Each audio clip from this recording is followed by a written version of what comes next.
Okay, so this is my secure health information system, and I'm gonna go ahead and start with ask a question. You can either click up here or down here to access them. And this is the first threat I'm checking against, which is a missing authorization threat.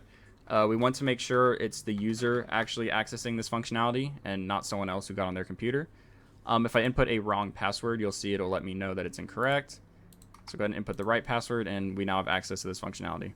So here's the professionals. I can go ahead and select one to ask them a question, and I will input my question. And then this is where I'm checking against my second threat, which is a improper input validation. So in my code right now, it's checking to make sure that this is a string input and nothing else, nothing malicious, and that will protect against the website.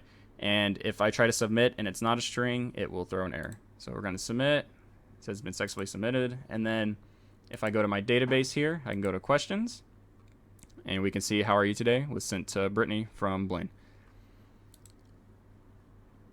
Okay, and then next is my view test results. Here we're protecting against exposure of sensitive information threat, because test results are sensitive information that only the user of the account should see. So we're going to have them enter their password, and now they have a list of their test results. And if they select one, they can see some information about the test and when it was taken. And then my second threat is being protected here, which is a out of bounds read. I want to make sure when I'm reading in all these test results that I don't read past the array of test results in the database, which would cause the system to crash and the website to no longer load. And so to protect against that, I'm checking the buffer size and making sure never to read past it. So this will always display properly. Next is the request a refill. Once again, I'm checking it's the threat of missing authorization. So we want to make sure it's the user requesting their medicine and no one else getting on their computer. And here we have a list of medications for the patient.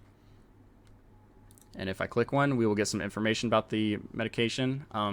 And then here's my second threat, which is a request refill flood. I don't want a malicious user to get on here and infinitely request a refill for this medication, which would cause the system to crash. So to protect against that, I have a CAPTCHA. If you try to submit it when you haven't checked it, it won't let you. You have to first show that you're not a robot. And then go ahead and submit. It says it has been submitted. And then the final functionality is billing information. If we go here, we can see that our refill request we just submitted has been added to it. And we now have a full list of our bill items along with the total. And then for pay bill, we can go ahead and click pay now. And here we will see card information. So we'll go ahead and enter that.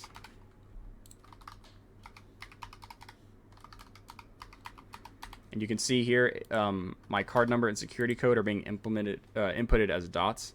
So if anyone is on looking, they won't be able to see your card information if you're doing this in a public space.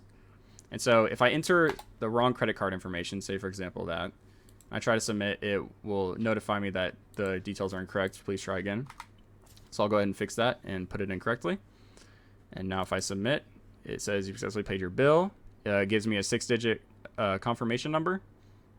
Click OK. And now you can see my bill items have been removed, and I've successfully paid my bill. And then the other threat with this was sending the credit card details to the bank securely and encrypted. And this is being done since my database uses HTTPS connection. It is being sent securely and encrypted over that connection. So that is all of my threats and how I handled them with this system.